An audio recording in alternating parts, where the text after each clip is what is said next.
লিফটের ভিতরে ঢুকিয়ে তো চাচা বিরাট খুশি। খুশি মানে কি দেখো, খুশির টেলা বেড়া মানে আইসে আর তাছে না বেটা হইরে যাইতো, ঠিক আছে, এইরকম একটা খুশি বেড়া হয়েছে, মানে লিফটের ভিতরে উঠছে। এখন খুশি হইতো না কেরে, এই বিল্ডিং ওইতাছে তাই কতরি আমরা ব্যক্তি মানুষ কি করছি, খালি সিঁড়ি পাইছি সিঁড়ি বাইয়া বাইয়া কিন্তু এই বিল্ডিংয়ের কাম মোটামুটি হন গিয়ে শেষের দিকে শেষ হয়েছে। এখনও শেষ হয়েছে না, কিছু বাহির হয়েছে।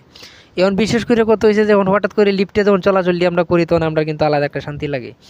এখন আর একটা কথা হলো, যে জায়গায় সুইমিং পুল পিছনে সামনে এই যে লাকড়ির মতন আছে, এই জায়গায় বেড সাজাইবো, গোসল করে আইবো, এই জায়গায় বেডের মধ্যে ফুটবো, জুস টুস খাইবো, ঠিক আছে, মদ টদ খাইবো, বিয়ার টিয়ার খাইবো, মানে যারা এই জায়গাতে আইবো আপনার ঘোরার লাগে, বিশেষ করে টুরিস্টার কথা কইতাছি, ঠিক আছে, তারা কিন্তু এগুলো এই জায়গার মধ্যে করবো।